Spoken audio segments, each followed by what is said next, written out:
Hello दोस्तों, database management system यानी कि डीबीएमएस इस सब्जेक्ट की हमने जो एमसीक्यू की सीरीज स्टार्ट की है। इस एमसीक्यू सीरीज के लेक्चर नंबर 7 में हम जो टॉपिक देखने वाले हैं वो है टॉपिक नंबर 4 एसक्यूएल यानी कि स्ट्रक्चर्ड क्वेरी लैंग्वेज। एसक्यूएल जो है सबसे इंपॉर्टेंट टॉपिक है डीबीएमएस सब्जेक्ट में, और इस टॉपिक के ऊपर जो है हम टोटल 100 प्लस एमसीक्यू देखने वाले हैं। और ये जो टोटल एमसीक्यू है 100 प्लस, ये जो है 5 पार्ट्स में डिवाइड कर दिए जाएंगे। तो इस टॉपिक का जो पार्ट 1 है इस वीडियो में हम देखने वाले हैं। इससे पहले आप सबसे एक रिक्वेस्ट है, आपने अगर हमारे चैनल को सब्सक्राइब नहीं किया होगा तो प्लीज चैनल को सब्सक्राइब कर लीजिए। और इससे पहले जो 6 लेक्चर है वो अगर आपने नहीं देखे होंगे तो नीचे डिस्क्रिप्शन में उसकी लिंक दी हुई है, वो आप जरूर देख ले। So let's begin the video. तो इसमें सबसे पहला क्वेश्चन है, what is the full form of SQL. इसके ऑप्शन है, option A structured query list, option B structured query language, option C simple query language and option D simple query list. तो इसका सही जवाब है option B structured query language. SQL का जो full form है वो है structured query language. Next question है, what does these SQL database language designed to। इसके ऑप्शन है, option A maintain a data in hierarchical database management system, option B maintain a data in a relational database management system, option C maintain the data in network database management system and option D maintain the data in object oriented database management system. तो इसका सही जवाब है maintain the data in relational database management system. ये जो other है hierarchical, network, object oriented and relational, ये जो है सभी मॉडल है। और एसक्यूएल लैंग्वेज जो है वो डिजाइन की गई है for the relational model. Next question है, SQL become the standard of. यहाँ पर आपको जो है स्टैंडर्डाइजेशन ऑफ एसक्यूएल लैंग्वेज जो है किस ऑर्गेनाइजेशन ने किया है ये आपको यहाँ पर बताना है। तो इसके ऑप्शन है, option A ASCII, option B ANSI, option C ISO and option D both B and C. तो इसका सही जवाब है option D both B and C, यानी ANSI इसका फुल फॉर्म है American National Standard Institute and ISO इसका full form है इंटरनेशनल ऑर्गेनाइजेशन ऑफ स्टैंडर्डाइजेशन। ये जो 2 ऑर्गेनाइजेशन ने इन्होंने SQL language as a standard language declare किया है। नेक्स्ट क्वेश्चन है, what is mean by SQL is an interactive language. इसके ऑप्शन है, option A learning and understanding SQL is easy, option B it can also be used for the communicating with the database, option C in a few seconds complex queries can also be answered using this language and option D all of the above। तो इसका सही जवाब है option D all of the above. SQL language को interactive language कहा है क्योंकि SQL language जो है अंडरस्टैंडिंग करने के लिए इजी है, और उसके बाद जो है एसक्यूएल लैंग्वेज जो है communicating with the database. And third one advantage है एसक्यूएल लैंग्वेज का, ये जो है कॉम्प्लेक्स क्वेरी जो है वो भी एसक्यूएल लैंग्वेज से हम फ्यू सेकंड में जो है सॉल्व कर सकते हैं। नेक्स्ट क्वेश्चन है, syntax of structured query language is dash dash. इसके ऑप्शन है, option A case sensitive, option B not case sensitive, option C both A and B and option D none of this. तो इसका सही जवाब है option B not case sensitive. SQL language जो है वो केस सेंसिटिव नहीं है। नेक्स्ट क्वेश्चन है, Which of the following is a full form of DDL। तो इसके ऑप्शन है, option A data definition language, option B dynamic data language, option C detail data language and option D definition data language. तो इसका सही जवाब है option A data definition language. DDL का full form है data definition language. Next question है, What are the row of a relation known as। तो इसके ऑप्शन है, option A entity, option B tuple, option C degree and option D field. तो इसका सही जवाब है ऑप्शन बी टपल। रिलेशन में जो रोज होती है उन्हें टपल कहा जाता है। नेक्स्ट क्वेश्चन है, how many operations are considered to be the most basic SQL operation. तो इसके ऑप्शन है, option A 4, option B 2, option C 1 and option D 3। तो इसका सही जवाब है ऑप्शन ए 4। नेक्स्ट क्वेश्चन है, in the database table data type describe the kind of dash dash that it can be contain. तो इसके option है option A table, option B data, option C number and option D none of the above. तो इसका सही जवाब है option B data. In a database table the data types describe the kind of the data it can contain. उस cell में जो है table के कौन से टाइप का डेटा जाने वाला है वो जो है डेटा टाइप जो है डिस्क्राइब करते हैं। नेक्स्ट क्वेश्चन है, in how many categories data types have been classified.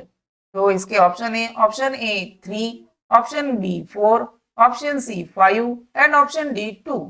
तो इसका सही जवाब है ऑप्शन ए 3। एसक्यूएल में जो है 3 कैटेगरीज है डेटा टाइप की, वो है numeric, character string and date and time. Next question है, what is the full form of BLOB। तो इसके ऑप्शन है option A binary long object, option B binary list object, option C binary large object and option D binary large orientation. तो इसका सही जवाब है option C binary large object, BLOB यानी कि binary large objects. Next question है, what is the difference between varchar and varchar 2। varchar and varchar 2 जो है वो 2 डेटा टाइप्स है इन एसक्यूएल। तो इसमें डिफरेंस क्या है वो आपको यहाँ पर बताना है। तो इसके ऑप्शन है option A varchar can store up to 4000 bytes and varchar 2 store up to 8000 bytes. Option B varchar can store up to 2000 bytes and varchar 2 store up to 4000 bytes. Option B both varchar option C both varchar and varchar 2 are similar but use of varchar 2 is mostly recommended। option D there is no similarity between varchar and varchar 2। तो इसका सही जवाब है option C both varchar and varchar 2 are similar but use of the varchar 2 is mostly recommended। Next question है, which of the following is not a SQL statement। तो इसके option है option A update statement, option B truncate table statement, option C form statement and option D select statement. तो इसका सही जवाब है option B form statement, क्योंकि SQL में जो है फॉर्म नाम का क्लॉज है वो स्टेटमेंट नहीं है। नेक्स्ट क्वेश्चन है, what does the select statement do. तो इसके ऑप्शन है option A data is read from the SQL database by these statement and display to the database user। Option B, the stored data in the SQL database is changed or modified by these SQL statement। Option C, by deleting the stored data, these SQL statement delete the database। And option D, a new table in the SQL is created by using these SQL statement। तो इसका सही जवाब है option A data is read from the SQL database by these statement and display to the database user। select statement जो होता है SQL में वो जो है डेटा रीड करने के लिए यूज किया जाता है। नेक्स्ट क्वेश्चन है, what does the update statement do। तो इसके ऑप्शन है option A by deleting the stored data these SQL statement delete the database। option B, a new table in the SQL is created using these SQL statement। option C, the stored data in the SQL database is changed or modified by using these SQL statement। and option D, columns in the SQL database can be created, deleted or modified with these SQL statement।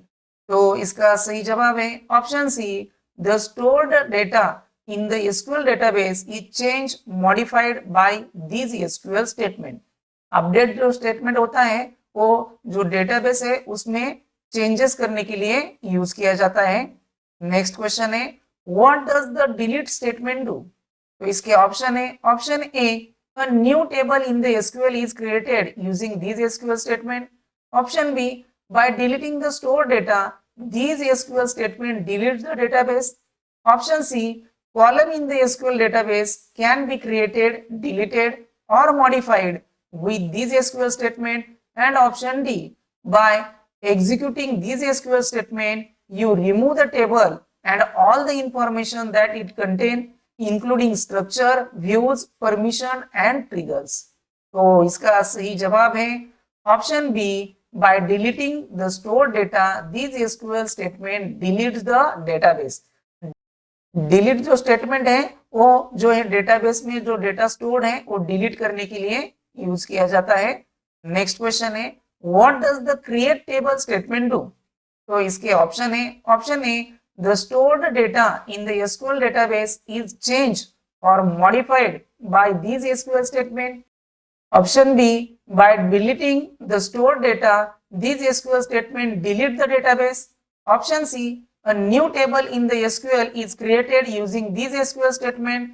And option D, columns in the SQL database can be created, deleted or modified with these SQL statement. तो इसका सही जवाब है option C, a new table in the SQL is created by using these SQL statement. Create table जो statement है वो new table create करने के लिए यूज किया। नेक्स्ट क्वेश्चन है what does the alter table statement do? तो इसके ऑप्शन है, option A by deleting the stored data these SQL statement delete the database.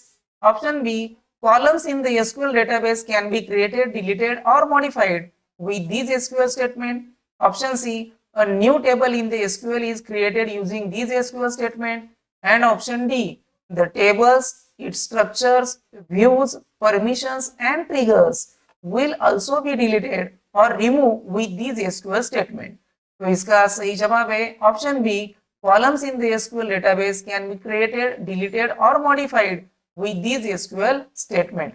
Alter table जो स्टेटमेंट है उसमें जो है डेटाबेस में ऑलरेडी जो टेबल क्रिएट किया है उसमें मॉडिफिकेशन करने के लिए अल्टर टेबल स्टेटमेंट का यूज किया जाता है। नेक्स्ट क्वेश्चन है what does the drop table statement do? तो इसके ऑप्शन है, option A the table, its structure, views, permission and triggers will also be deleted or removed with these SQL statement. Option B, a new table in the SQL is created using these SQL statement. Option C, columns in the SQL statement can be created, deleted or modified with these SQL statement. And option D, a new database will be created through these SQL statement. तो इसका सही जवाब है option A, the table, its structure, views, permissions and triggers will also be deleted or removed with these SQL statement. Drop table statement जो है वो database से table जो है परमानेंटली डिलीट करने के लिए यूज किया जाता है। नेक्स्ट क्वेश्चन है what does the insert into statement do? तो इसके ऑप्शन है, option A in these SQL statement the data और records are inserted into the existing database table or query statement can be insert multiple records simultaneously using this statement. Option B, a new database will be created through these SQL statement. Option C, in the database management system, these SQL statement deletes the existing database together with all database table and view. Option D, by executing these SQL statement, all records in the SQL database will be deleted. तो इसका सही जवाब है option A, in these SQL statement the data records are inserted into the existing database table. One query statement can insert multiple records simultaneously using these statement. Insert into statement जो होता है वो database में data insert करने के लिए use किया जाता है। तो इस वीडियो में बस इतना ही। अगर आपको हमारा वीडियो पसंद आ गया होगा तो हमारे वीडियो को लाइक कर दीजिए। आप जो है हमारे चैनल पर पहली बार आए होंगे तो चैनल को सब्सक्राइब कर लीजिए और बेल आइकॉन जरूर प्रेस कीजिए जिससे कि हमारे चैनल पर जो भी अपडेट होगा वो सबसे पहले आप तक पहुंच सके। Thank you.